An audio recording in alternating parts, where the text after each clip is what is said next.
Hey everyone. Um, Sunday night, time to do another video here. Um, I'm starting a series of verses. I think I've got 3 videos in a row where I'm going to be touching on the issue of marriage, and it's kind of cool. It's coincidental, you know. Oh, sorry about that. Drop the phone. Hold on a second here. Um, we all know, those of us who are born again, that there are no coincidences, that even seemingly random events are determined by the sovereign omniscience of the Lord.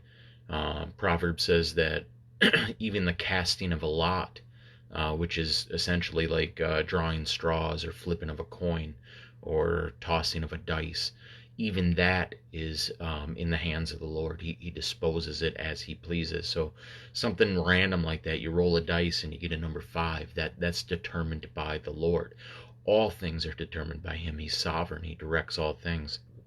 So um, years ago, I don't know when I started doing these videos. It's probably been about 18 months, I think. So um, probably, back in 2018, uh,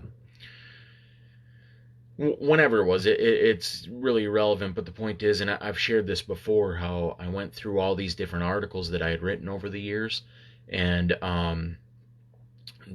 put them together semi prayerfully. I was wasn't praying diligently, but I was in prayer as I wrote these down on a list, and I prayerfully considered the order that I would write them down in.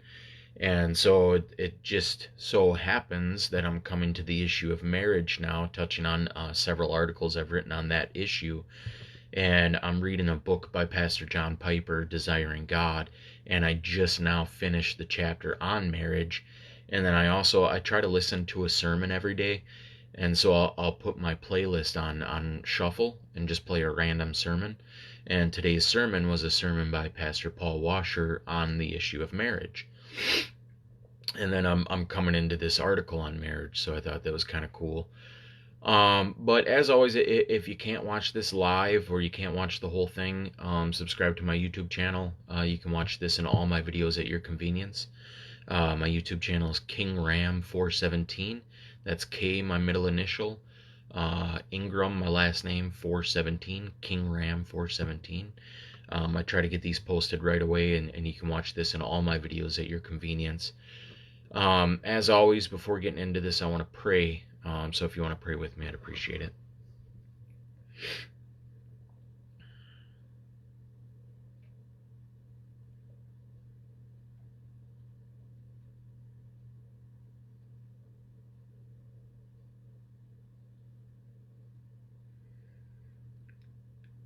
Lord, my prayer always coming into these videos is for humility.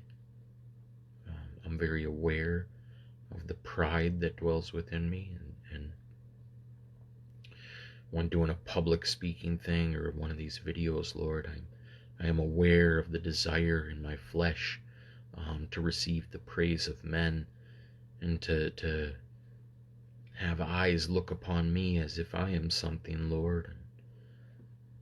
I ask you to forgive me of my sins, Lord. Forgive me of that, and humble me.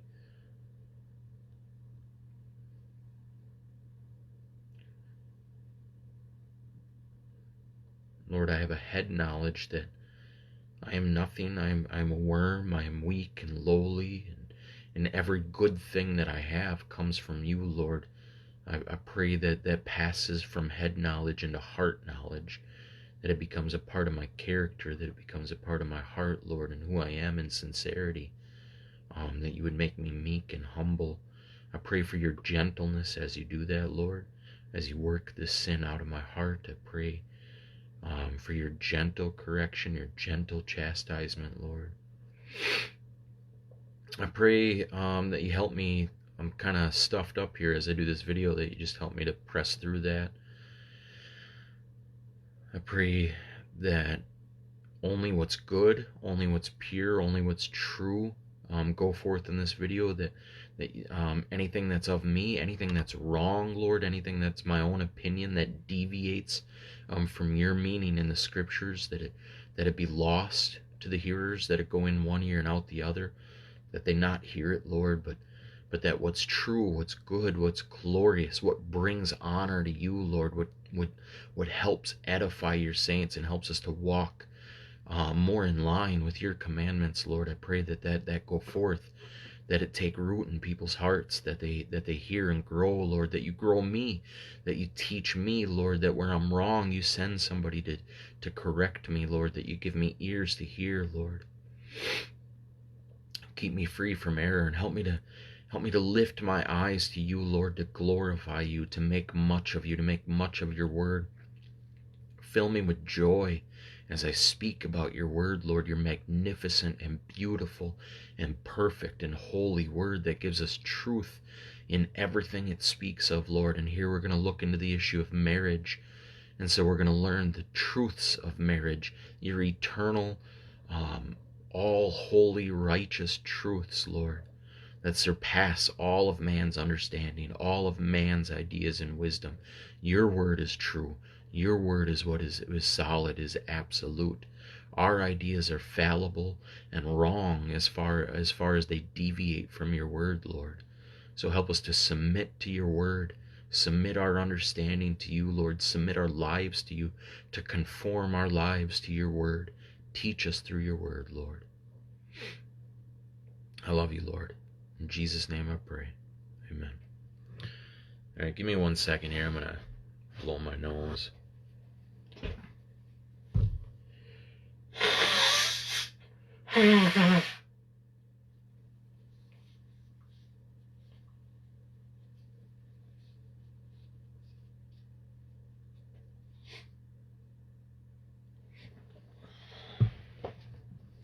Sorry about that. So this was an article that I wrote on April 12th, 2018.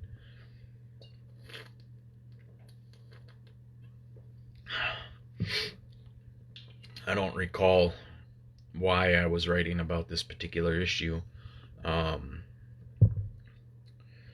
I didn't have any marriage prospects at the time. I wasn't involved with anybody. I do currently, and I'm assuming back then, have a desire to be married, but I probably have impure motives in that. It's more of a because of loneliness within me, which marriage can't fulfill. I have to find my satisfaction in him, and so but I did have a couple brothers who were courting women at this time, and perhaps I wrote this in response to that. I'm not sure, but nonetheless, what this article is just me going through and looking at several verses that talk about the issue of marriage, and then just adding some brief comments on that verse.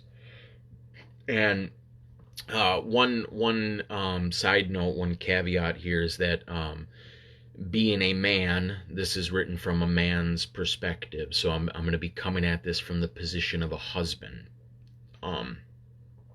What a husband should be seeking in marriage, what a husband should be seeking in a wife. So as in one particular scripture in Ephesians 5, I leave out the section about wives. So this isn't really going to touch on what a wife is supposed to seek in a husband, but what a husband is supposed to seek in a wife, and how a husband is supposed to treat the institution of marriage, and to treat the idea of being unified with a wife, and what kind of wife he's supposed to look for. So I'm sure this, because it touches on scriptures that deal specifically with marriage, it's going to be beneficial for women and men, but I'm just throwing that out there, that this is written from a husband or a man seeking a wife's perspective. So I start with Proverbs 31:10, and Proverbs 31:10 says, "Who can find a virtuous woman? For her price is far above rubies. So the question here is, it's a rhetorical question, implying the difficulty and the rarity of finding a good, virtuous woman. It is very rare. I think Solomon said that he searched the world for I can't remember what term he uses, but righteous people, and out of men he found 1 out of 1,000, and women 0 out of 1,000. So a good, virtuous woman is a very rare and precious thing. She's far to be valued far above all rubies. Imagine finding, you're a coin hunter, and you find a super rare coin of iniquity that's valued very highly. How excited you would be to find that. A good, virtuous woman of God is to be valued far above that, far above all the greatest treasures in the world, the queen's treasures that are kept in that tower, or Fabergé eggs. She's more precious, more rare than that. To find one, it's so rare. So to have a godly wife, a virtuous woman, is to have a treasure of inconceivable value. You have been blessed with a priceless treasure. And so what I take from that is how a man ought to treat his wife, knowing that God has blessed him with such an incredibly rare and valuable treasure. How ought a man to treat his wife? And he ought to treat her as a precious and valuable treasure, above a precious and valuable treasure, treated with extreme care and delicacy and gentleness and love, as if handling that priceless artifact, that Fabergé egg, treasured like incredibly valuable artwork, or antiques of great value, or jewels and priceless gold. A man who finds a godly wife should be continually filled with thankfulness and awe that God has given him such a beautiful treasure, and he ought to treat her as such. Proverbs 21:19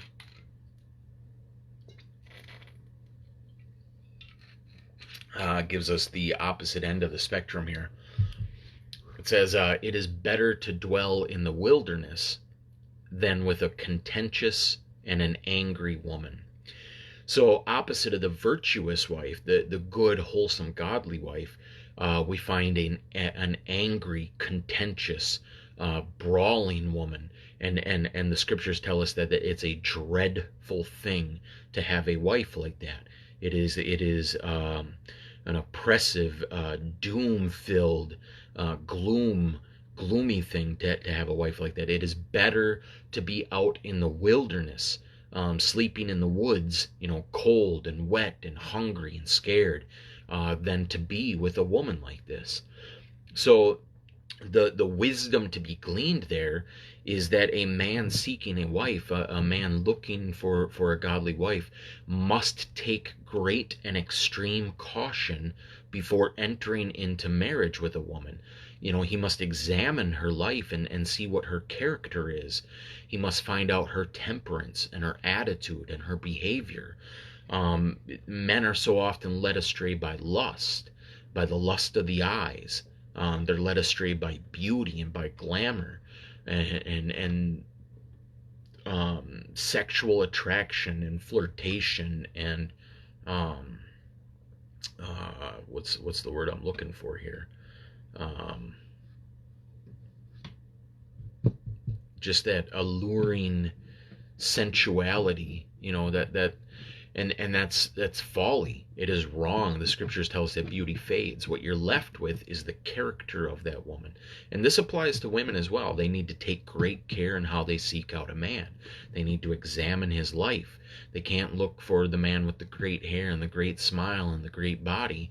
They need to examine his life, his character, to ensure that he is a man of principle, a godly, righteous, holy man who seeks after the things of God, who desires godliness and holiness, because that's going to spread. He is a man like that is going to treat his wife with that gentle, loving, Christ-like care, and vice versa. A man who finds a godly wife, she is going to reverence him and cherish him and honor him in the way that the church does God. And the opposite of that is contention. To have that contentious wife, and men are lured into that through the lust of the flesh, the lust of the eyes.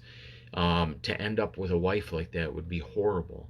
It would be detrimental to your walk to just have that continually over you, knowing that you're going home to an angry, contentious wife who's going to browbeat you and yell at you and backbite against you and put you down and slander you. It's a horrible situation to find yourself in. And the same for a woman, a woman who marries an ungodly man based on money or looks or whatever it is. She's going to quickly find herself in a bad situation. She's going to find herself with a man who is domineering and abusive and intimidating and destructive, perhaps adulterous, and just, it's going to be a bad situation. You have to look at the character, the heart of the person. And so that takes courting. That's what courting is all about, where you take the time, leaving the romance out of it, because romance is meant for a man and wife. The moment you enter into that romance, if that isn't your spouse, you're committing adultery. So the courting is an examination period, where you're looking at the character of each other's life, seeing, is this a godly person?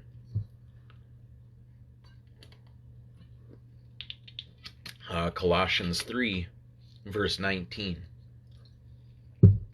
Husbands, love your wives and be not bitter against them. So I feel like this is where great self-sacrifice is needed. We learn this in all relationships, that in my small group of fellowship, we often talk about a root of bitterness.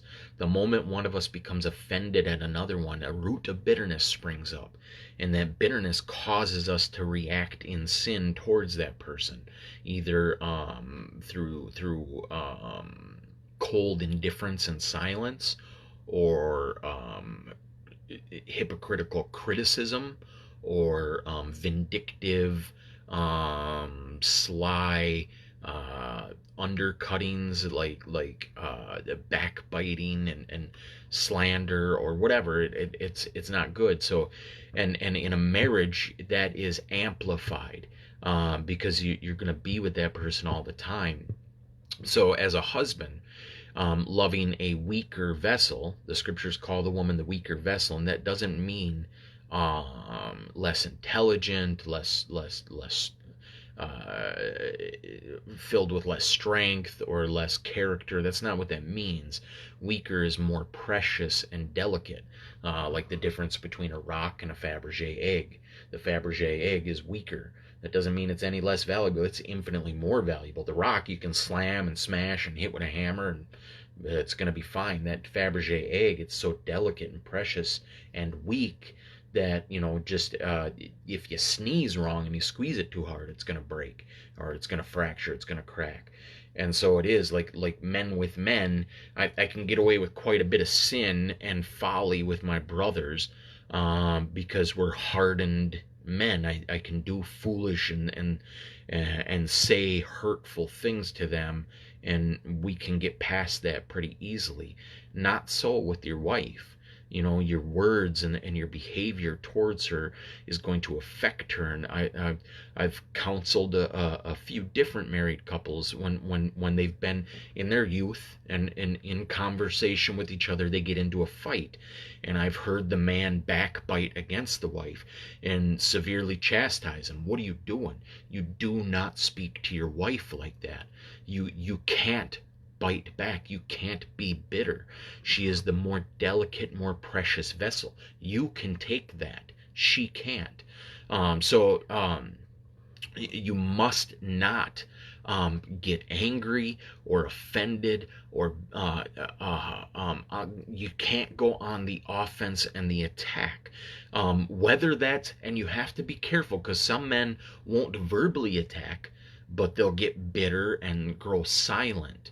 And that's damaging her just as much. You're just choosing a different side of the coin of bitterness, rather than an offensive browbeating. You're going on this defensive, silent, woe is me, you've injured me, and I want you to feel guilt and shame for this. And you can't do that either.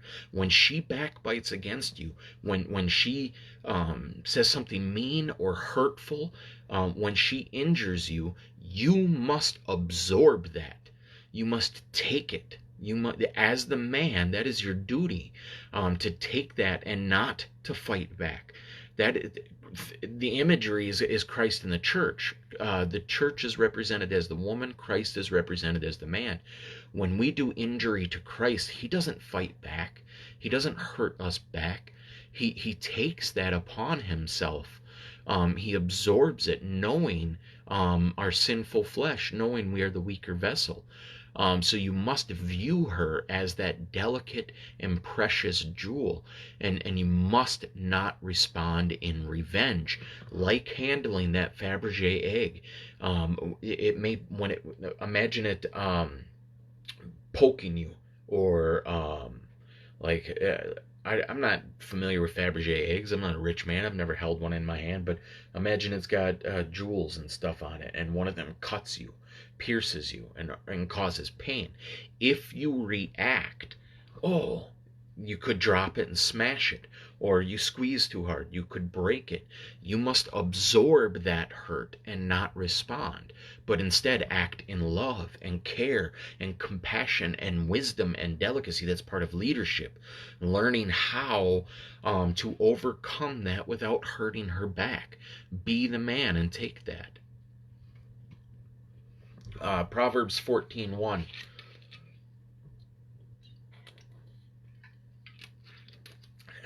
Every wise woman buildeth her house, but the foolish plucketh it down with her hands.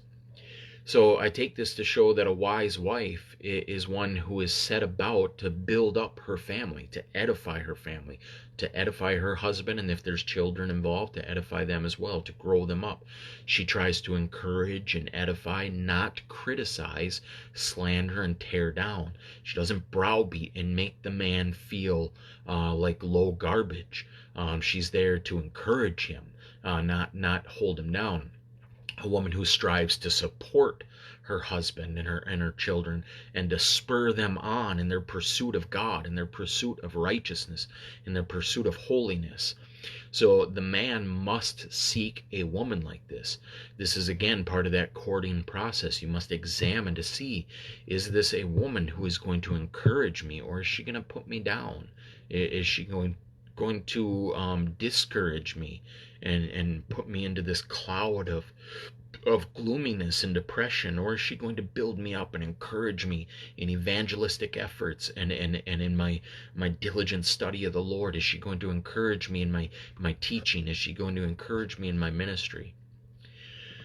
1 Peter 3:7 says, likewise ye husbands, dwell with them according to knowledge, giving honor unto the wife as unto the weaker vessel,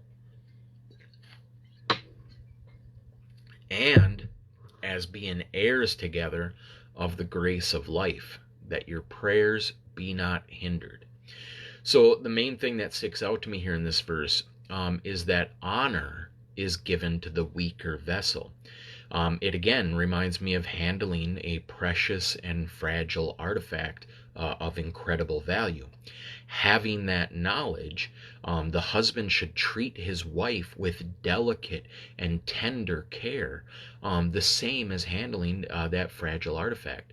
Then the verse adds to this tender care, bringing to memory that she is a joint heir. So a woman is not a thing for you to own. She is not a possession for you to own. She is an heir of the king. She is a daughter of the king of the universe. She belongs to God himself and is set to inherit all the things of eternity, all the things that are his. How much more tenderly and lovingly should she be cared for? Imagine being married to the daughter of a king. Imagine that reverence you would have, what the king could do to you if he found out you were mistreating his daughter. For the born again, you are married to the daughter of the king of the universe. She is an heir of the universe.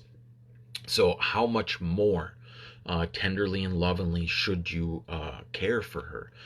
And then at the end of this verse, there's a caution that not doing these things, not caring for your wife as that fragile and gentle and incredibly valuable heir of the king, will hinder your prayer life. Why would God hear you? Why would God allow you to approach his throne when there are unresolved issues with his daughter? You must fix those first. We learn about that in another passage of scriptures where the Lord talks about if you come to the altar and there remember your brother has an offense against you, go to him and make peace before you come to the Lord. The moment you start praying to the Lord, the first thing he's going to tell you is you need to go clear this issue up. Before we discuss anything else, you need to go clear this up. You need to make peace with your brother. How much more with your wife, the heir of the universe, the daughter of the king, your one flesh, your most close ally in this world. If there's an offense, if there's bitterness between you, that needs to be resolved before you can go any further. And one thing I've learned in my small group fellowship is that who wronged who is irrelevant. If the Lord brings it to your attention, and this is where great humility comes, because I've been hurt and offended by my brothers before, and the Lord has told me to go make peace. And I've thought within my heart, Lord, how is this fair? They wronged me. They need to come apologize to me. They need to come make things right with me. And the Lord has laid it on my heart. That's not so. You go make peace. And it's been brought to my attention before in my prayer time that if I don't, peace won't be made. Because this is the issue the Lord is bringing to my attention for my personal holiness, for my righteousness. And so it is with the husband and the wife. She may have done you great wrong and great injury, and you're harboring that in your heart, and you're wanting vengeance, you're wanting justice. But you are in the wrong then. You need to humble yourself and go and make peace. You need to be the peacemaker. Or your prayers are going to be hindered. The Lord's not going to allow you to go any further in your prayers until that issue with his daughter is addressed.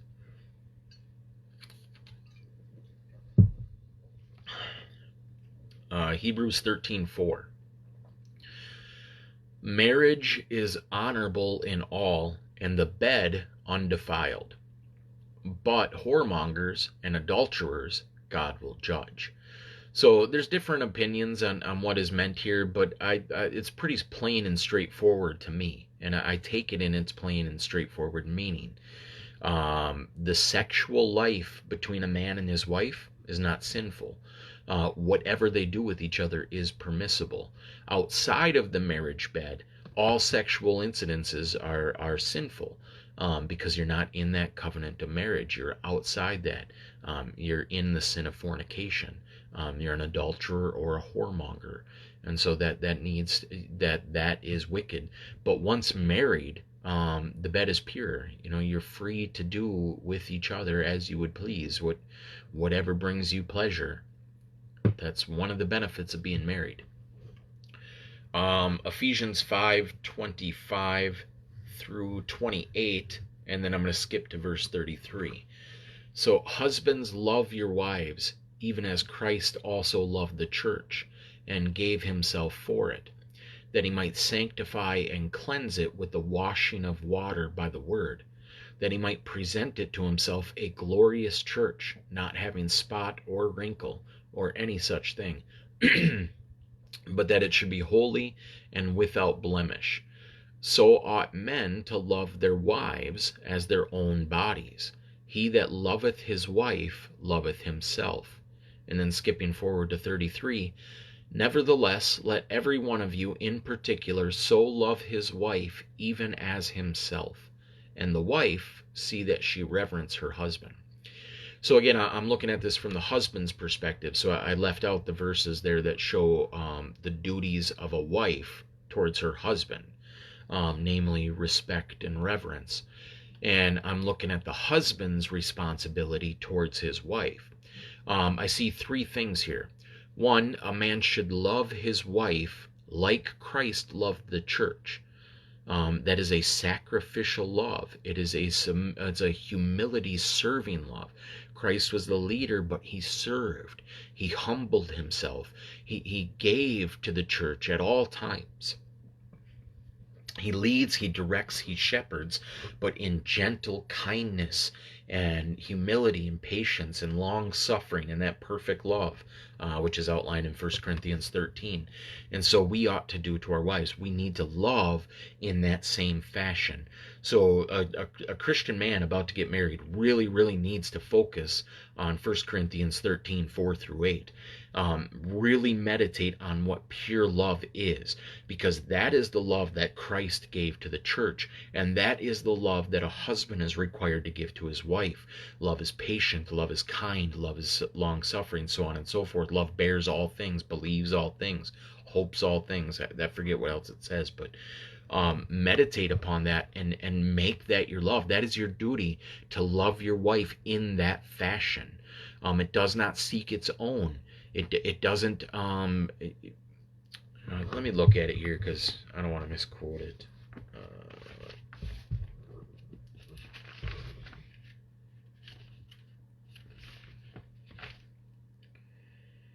So, suffers long, and then it also mentions that bears all things, and I think those two things go hand in hand.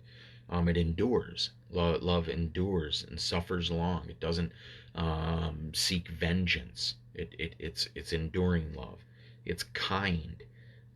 Doesn't seek its own. Is not easily provoked. It's patient. Thinks no evil. Trusts. Believes what your wife tells you. Doesn't get jealous or suspicious. Just believes it, humbles itself. If she's lying and doing you wrong, that's between her and God. You endure, you love her regardless. You trust, hopes all things, endures all things, never fails. So that is the kind of love that you need to have towards your wife. Two, the husband should be seeking the holiness and righteousness of his wife. That is the purpose of Christ in us, our sanctification. That is God's will in us. He's bringing us towards Christ-like character. He's producing Christ-like character in us through the Word, through obedience to the Word. And that is how we ought to be leading our wives. That is what's meant by leadership, is you ought to be leading her into holiness, leading her into righteousness, teaching her the ways of God, studying the Word together and digesting the Word together and seeking obedience to Christ together and pursuing that. That's the whole point of marriage. And then three, he ought to love her like he loves his own body. So now on point one, how was it that Christ loved the church? He gave himself for it. And so a man ought to give his life to his wife. He should seek her needs, her desires, her concerns, but in the same way that Christ does for us. That doesn't mean we just submit to every desire and will of our wife, because Christ doesn't just give us everything that we desire, everything that our flesh craves. He provides according to holiness. He seeks our betterment and our good and God's glory. And so we ought to be doing with our wives, is seeking their betterment and glory. And that leads into point two. A man should be pursuing his wife's holiness. He should be leading and guiding and directing in that fashion. His goal should be to see her living a pure and spotless life.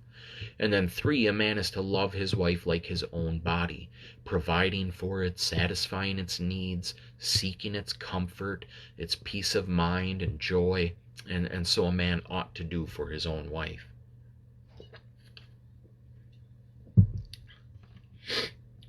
1 Peter 3, verses 1 through 5.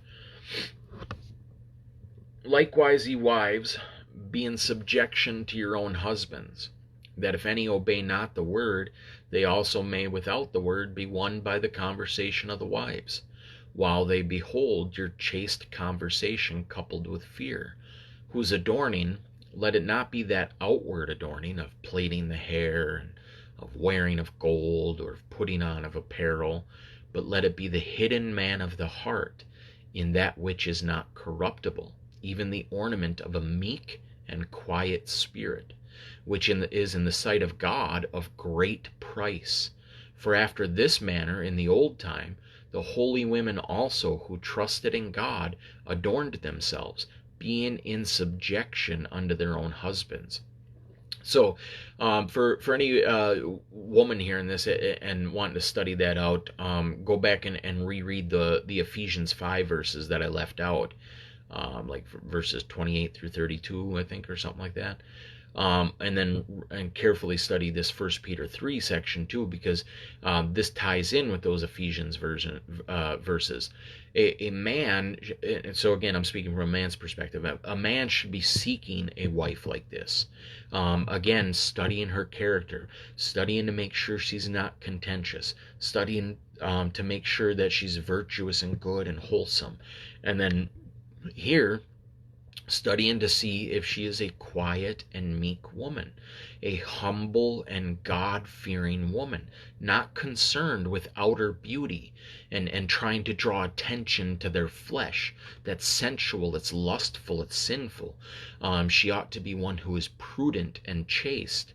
Women are to imitate the holy women of scriptures, and God sees that as incredibly valuable, for it says that in his sight this is of great price. A woman who has that quiet and meek and gentle spirit is so precious and so beautiful and so comely, the scriptures call it, just good and wholesome and pure, and to be desired by men above the outward beauty. It's unfortunate that in today's society we're bombarded with outward beauty, and it seems like things like this have been forgotten, and men are led astray by that. Men are drawn into that lustful outward beauty rather than seeking a what is truly valuable, that gentle, wholesome, virtuous, meek and quiet and gentle, submissive woman of God. Proverbs 19:13, a foolish son is the calamity of his father, and the contentions of a wife are a continual dropping. Houses and riches are the inheritance of fathers, and a prudent wife is from the Lord. So the first verse here is similar to the one that we discussed in Proverbs 21 regarding a contentious woman. She is to be avoided. Here it says that like a continual dropping. Makes me think of that Chinese water torture, just the drops on the head that just will drive you nuts, or just continual weight pressed upon you, just an angry, brawling, vindictive, hurtful, spiteful, just all those mean things, coming from a woman like that just wears a man down, just makes him feel worthless and depressed and despondent. It's a continual dropping that just continually weighs you down. But the next thing I see here is that a prudent wife, which would be the opposite of a contentious one, is a gift from God. It is not something that a man can seek and find on his own. She's a precious jewel and a gift given by the Father to his sons. One thing I've often thought about is the whole dating aspect. It's so unbiblical. That's not dating. It has elements of romanticism and lust and flirtation that shouldn't be participated in until marriage. The idea of marriage, to me, I think about Adam and Eve. Adam didn't go looking for a helpmate. He went to sleep and woke up, and there she was. God provided him a helpmate. And as it is in this verse, it says that a prudent wife is from the Lord. And how much more is this woman to be treasured, knowing this? Not only is she a beautiful and precious and incredibly valuable and delicate gift, but she comes from God Himself, a gift hand delivered by God to you. A man who finds a wife like this has been gifted by the Father something so amazing, so beautiful, so valuable. It should be she should be treasured so highly that God has shown you favor like this, to give you a godly wife. This is something that resonates so much in me as a single man. If you're married to a godly woman, and I know some godly wives out there. I'm fortunate to have met a few and to see, the blessings that God has given these men. And sometimes I think these men don't appreciate what they have. They're not seeing, they don't understand that God has given them something that doesn't exist for a lot of us. God has given them this precious, beautiful, holy gift, and they take it for granted, and they're not valuing it and treasuring it. I shouldn't say it, her, treasuring her, this gift of God like they should. They've been given this beautiful, godly woman, and they take it for granted. So men, if you're listening to this and you are one of those few who have been blessed with the prudent, godly, virtuous woman, praise God for what you have. Be so thankful for Him, and honor and treasure your wife. Love her with all your heart. Give yourself to her. Lead her in ways of holiness, because you've been blessed with a beautiful, beautiful gift. Proverbs 18:22, and this ties into that. It says, "Whoso findeth a wife findeth a good thing, and obtaineth favor of the Lord." I take this to mean, again, that a good wife is a gift from God. In order to obtain favor, favor must first be offered and given. And so to gain it is to receive it. This is something given to you by God. Therefore, marriage and a godly wife is a precious gift from God. Treasure it as such. Genesis 2:24 says, "Therefore shall a man leave his father and his mother, and shall cleave unto his wife, and they shall be one flesh." I believe that there is true spiritual bonding that takes place during sexual relations. The two in actuality become one flesh. Two scientific proofs to back this up. One, during sexual intercourse, they have found that there's a chemical released in the brain. And for women, it is only released during sexual intercourse and during birth, when they're given birth. And they call it the bonding chemical. It unites you to that individual in a mysterious way. And then the other scientific evidence that I saw recently, I saw an article that said women store the DNA of every man they've ever slept with. If that doesn't make you fearful about fornication, sex is meant to be with one person only. For life, we are to reserve ourselves for marriage, and then to only be with that person, because you in actuality become one flesh. Spiritually, you are bonded to that person, and the DNA is mixed. You become that one flesh. That's why we hold in our hearts, in our minds, the images of everybody we've ever fornicated with. You can't escape that. You remember your sexual encounters. There's a bond that has occurred. When you think back to it, there's a longing for that person that's there. Even just brief one night stands, there's a connection made. And we live in this tragic society where we give ourselves foolishly, without understanding this. When a man cleaves to his wife, they're connected permanently. And that's why it's only to be done with that one person, for your whole life, unless death parts you. Anytime you have sex with someone and then you leave them, that spiritual bond remains. that connection remains intact, and you bring that bond with you into all future relationships. You, in a sense, are committing spiritual adultery every time you have sex with someone else. And I believe that this is what leads to the chaos of the relationships we see in the world today. Broken homes, divorce, heartache, sorrow, all the other things associated with broken relationships, all caused because you've left someone that you are bonded to, and you've bonded to somebody else. It ought never to be that way. Sex is a very, very serious thing. It's a mysterious thing that we don't even comprehend, but there's a permanent relationship formed through the act of sex. It is not casual. There's no such thing as casual sex. There's a permanent union built. When done properly, it's an incredibly beautiful thing, because you get to have this close intimacy with someone that doesn't exist in any other relationship in the world, where you actually become one with your spouse.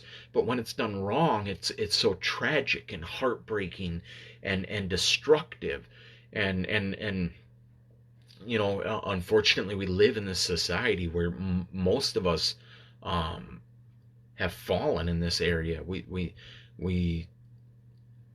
to our own tragic situations, we've ruined things. And I believe in a God of miracles, a God who can restore the years the locust ate away.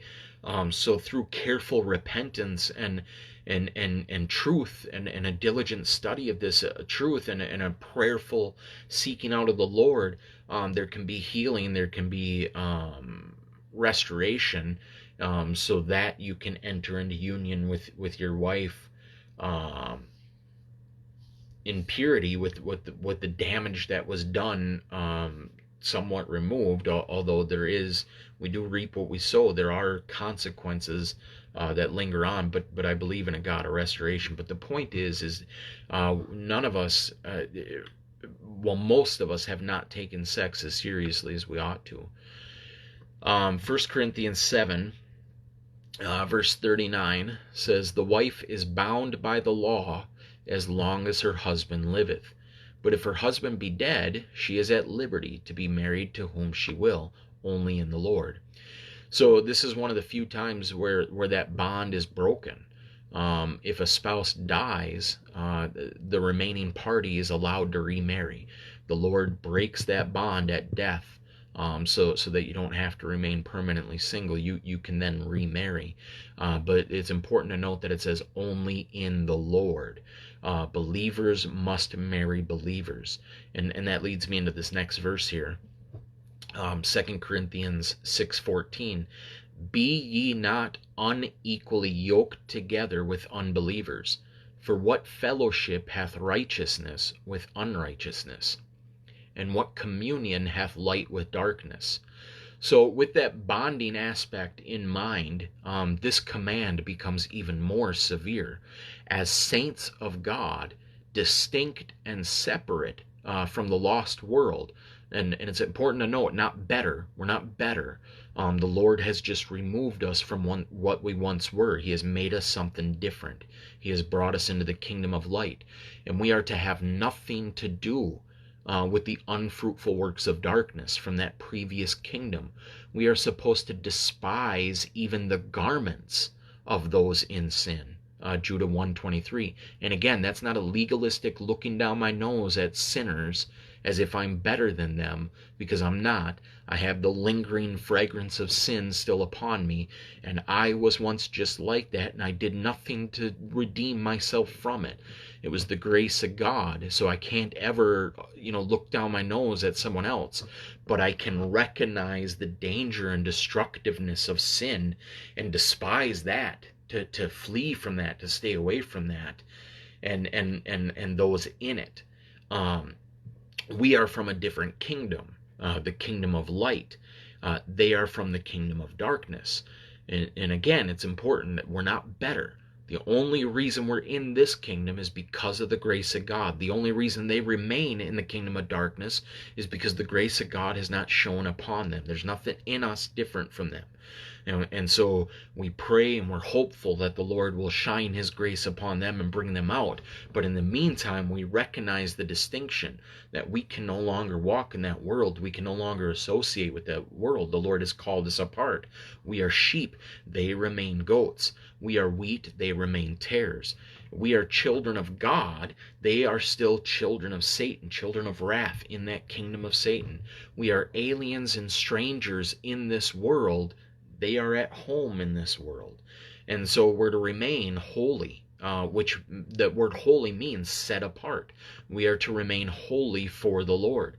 To bond with the lost world is very grievous and dangerous. Even to have lost friends, to sit and walk and stand in the ways of the wicked is so dangerous and so destructive. It will wear down on you, and you're not of that. The darkness hates the light. You have no part in that. We aren't supposed to walk or stand or sit with the wicked. Psalm 1 talks about that. Let alone marry into that kingdom, to marry someone that belongs from that kingdom. To marry a lost person is to create the greatest bond possible, one union flesh with the wicked world. You're becoming one flesh with the kingdom of Satan, one flesh with the darkness. And what a tragedy that is. A man cannot marry a woman that is not soundly born again.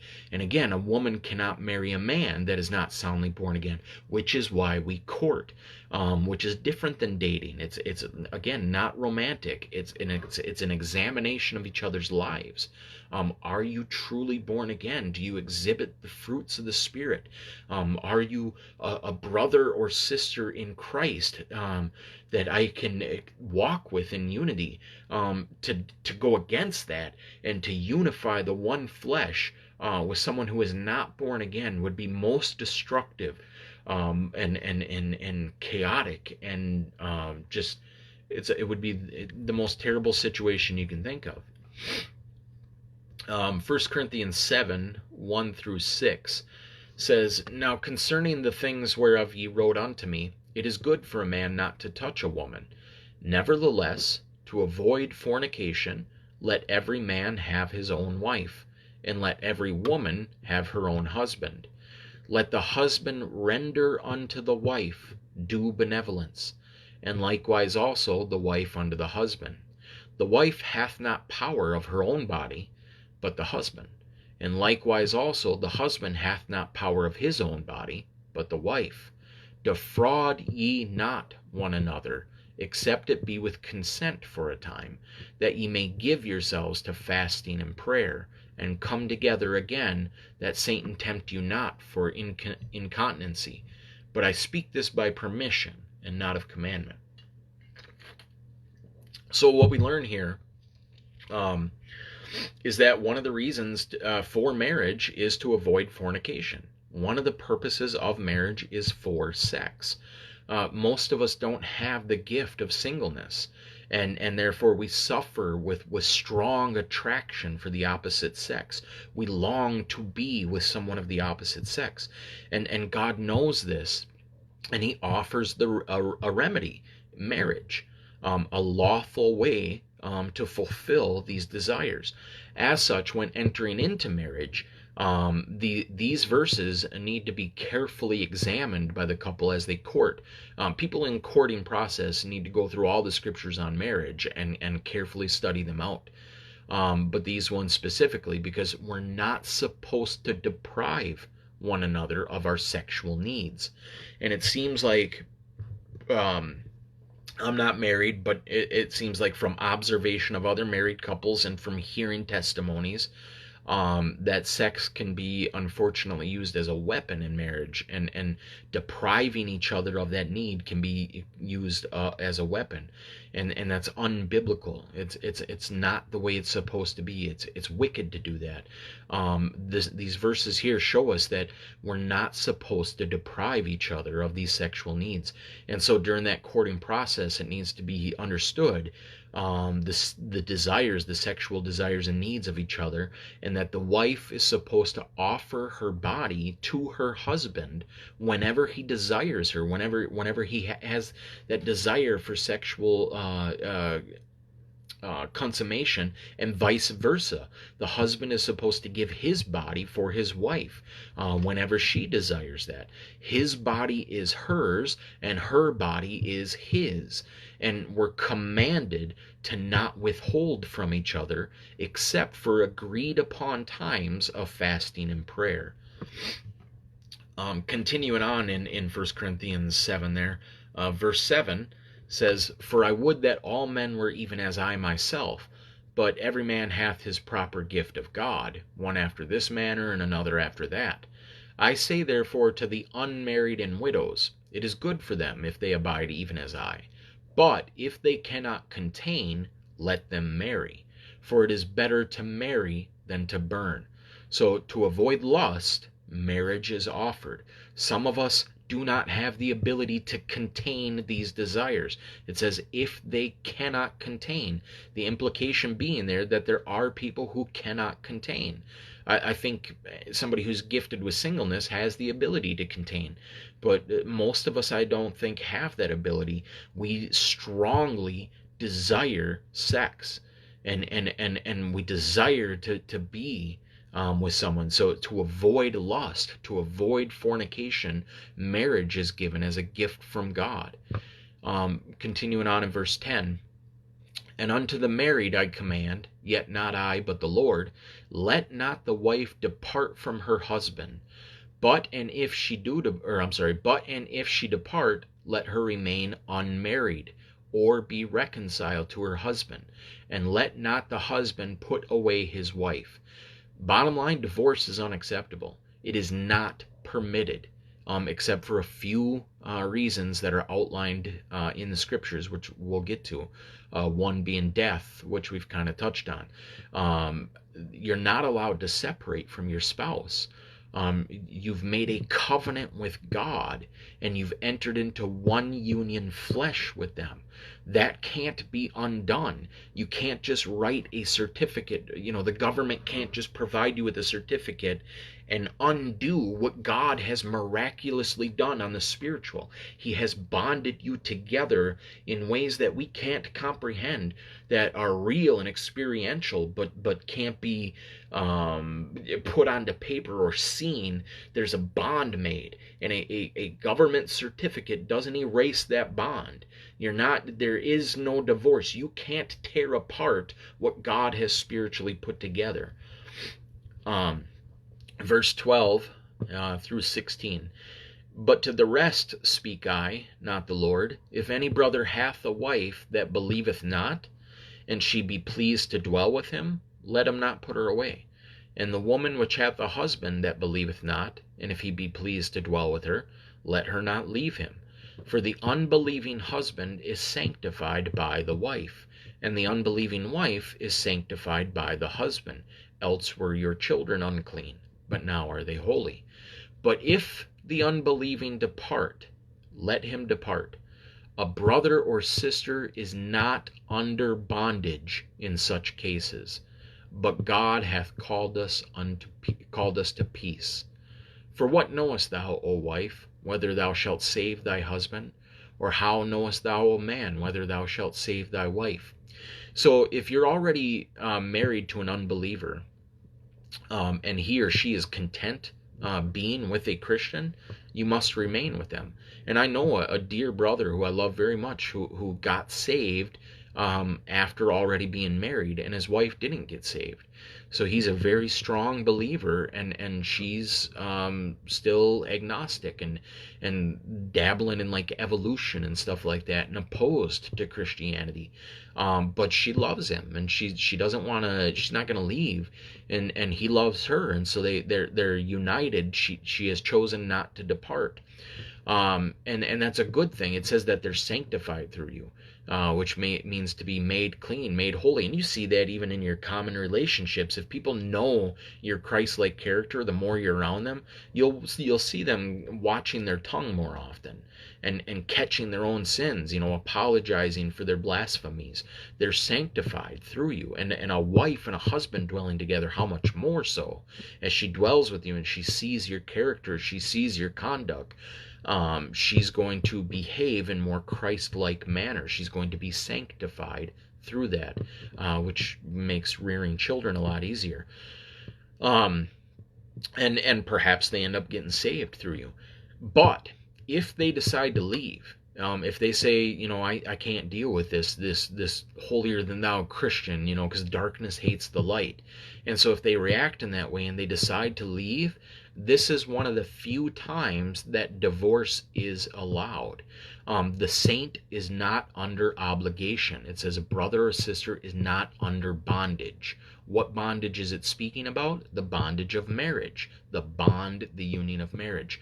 If you're married to an unbeliever and they decide they can't deal with your Christianity, they don't want nothing to do with it, and they decide to leave you and divorce you, that brother or sister is not stuck under that law. They're not bound by that law. They're not under that, because at that point it would be oppressive. You would realize divorce is not permitted. I'm stuck for the rest of my life. I can't ever get married because I'm in union with this person and they abandoned me. They left me. And here, you're 20 or 30 years old now. You got to go the rest of your life burning with these desires.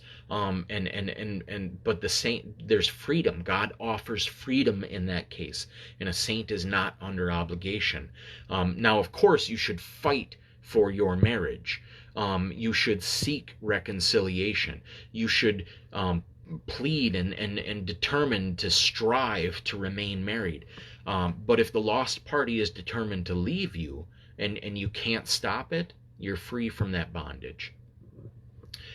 Picking up in verse 32 through 35, but I would have you without carefulness. He that is unmarried careth for the things that belong to the Lord, how he may please the Lord.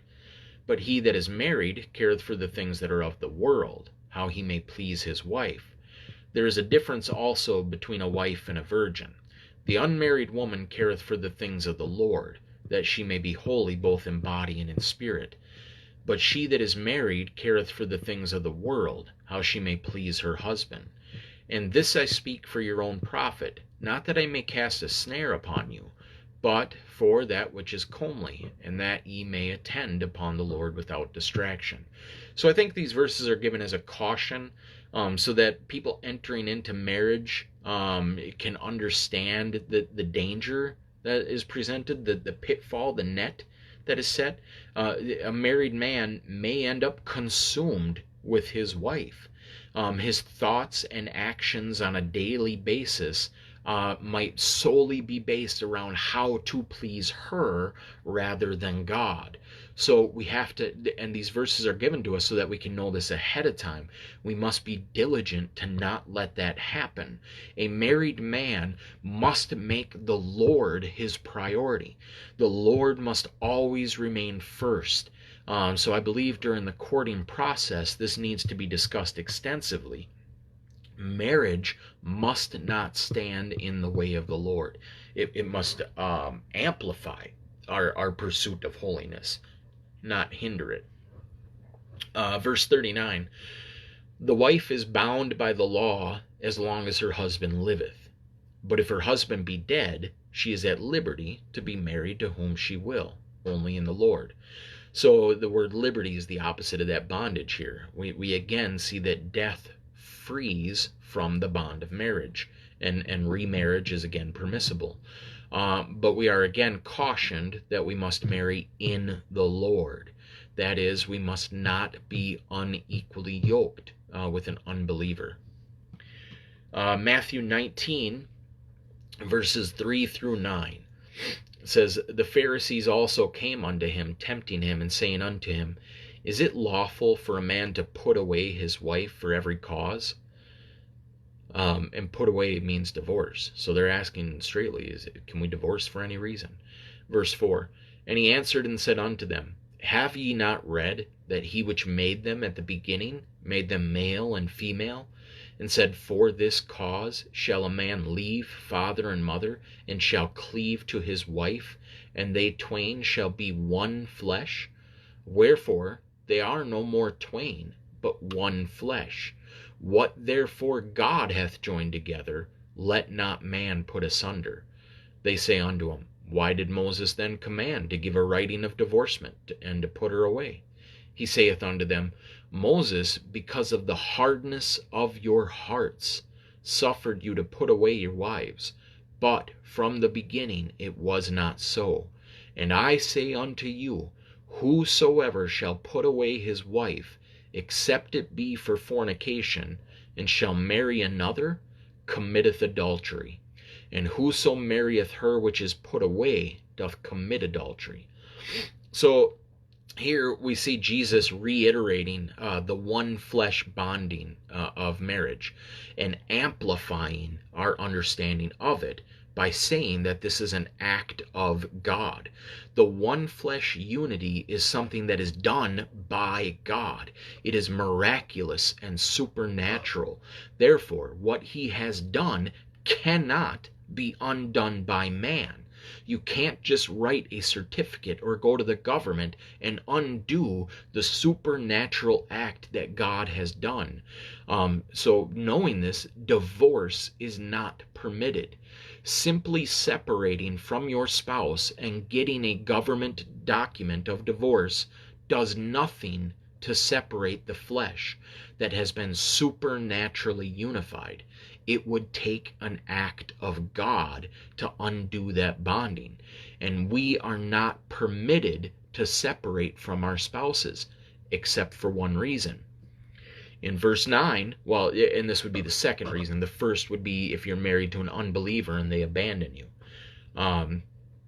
Or third reason, I'm sorry. The first would be death. The second would be if you're married to an unbeliever and they abandon you. And then this third one here, in verse 9, it says, except it be for fornication. So there's numerous ideas out there about what Christ meant by this. But what I am convinced of when I read this, what I see in this plainly outlined in the Word, just taking it at straight-faced value, it's saying that if a spouse cheats on you, if a spouse commits fornication against you, divorce is permitted. But even then, that's hardness of heart that's causing that. The Christian doctrine is one of forgiveness, mercy, and reconciliation. So if the spouse is genuinely repentant and sorrowful, forgiveness and healing ought to be offered. You ought to strive to forgive your cheating spouse, to reconcile. If they're sorrowful, if they're repentant, if they're genuinely sorry for what they've done, you ought to strive to forgive them. But if the spouse is not repentant and continues on in adultery, continually cheating, then I think that they're showing that they're unbelievers. And in that case, you can even resort back to the 1 Corinthians 7 verse that allows freedom for the saint whose unbelieving spouse departs. So the Lord has offered an out here. He does permit divorce when your spouse has cheated on you. But you ought to try to forgive and reconcile. If you can't, again, you're not under that bondage. The saint is free from that. So those would be the three permissible cases for divorce, would be death, if you're married to an unbeliever and they leave you, and if they cheat on you and you can't reconcile. Genesis 2:20 through 24. And Adam gave names to all cattle, and to the fowl of the air, and to every beast of the field. But for Adam there was not found an helpmeet for him. And the Lord God caused a deep sleep to fall upon Adam, and he slept. And he took one of his ribs, and closed up the flesh instead thereof. And the rib, which the Lord God had taken from man, made he a woman, and brought her unto the man. And Adam said, This is now bone of my bones, and flesh of my flesh. She shall be called woman, because she was taken out of man. Therefore shall a man leave his father and his mother, and shall cleave unto his wife, and they shall be one flesh. So this is the very beginning of marriage. And some will say that marriage's main function is procreation, to have children, to bring up children. I disagree with that. They might say it's the main reason for marriage is sex, so that you can have lawful sex. That is a reason for marriage, but it is not the reason for marriage. Or some people might offer other things for marriage. But I think that it's explained here in the very first mention of marriage what the main purpose of marriage is, and that is help. A man needs help, specifically in the things of the Lord, in his pursuit of the Lord, in his ministry, in his pursuit of holiness, in his run with the Lord. A man can grow weary and tired with this battle. He needs a helpmate. A wife is there to spur on to good works, to encourage a man in his ministry, to offer up prayers for her husband, to give a hard word of correction when necessary, and vice versa. The man is to do that. We saw that elsewhere. The man's purpose in marriage is for his wife to be pure and spotless, to encourage her in holiness. We need each other's help. We learn that in our small groups, in our fellowships, that we need the encouragement of the body, that we need each other to pick us up when we're down, to help bear our burdens. And that is marriage's main function, to help each other, to be a helpmate for each other in the pursuit of the Lord, to help us in our pursuit of holiness, to help us in our pursuit of righteousness, to encourage and drive each other on, to run this race with all our hearts, with all our minds, with all our soul, and with all our strength. And that is the main function of marriage, is for that helpmate purposes. And then my final verses here are from Malachi, chapter 2, verses 13 through 16. It says, "And this have ye done again, covering the altar of the Lord with tears, with weeping, and with crying out, insomuch that he regardeth not the offering any more, or receiveth it with good will at your hand. Yet ye say, Wherefore? Because the Lord hath been witness between thee and the wife of thy youth, against whom thou hast dealt treacherously. Yet is she thy companion, and the wife of thy covenant. And did not he make one? Yet had he the residue of the Spirit. And wherefore one? That he might seek a godly seed. Therefore take heed to your spirit, and let none deal treacherously against the wife of his youth. For the Lord, the God of Israel, saith that he hateth putting away. For one covereth violence with his garment, saith the Lord of hosts. Therefore take heed to your spirit, that ye deal not treacherously." So these verses here just help to emphasize how treacherous divorce is. It says that God hates putting away. He hates divorce. The Lord's heart is tragically injured by men dealing treacherously with the wives of their youth, by misusing the gifts he has given us. It is not something that should be done. When you and that's again why courting is important, because you need to realize this is a lifelong,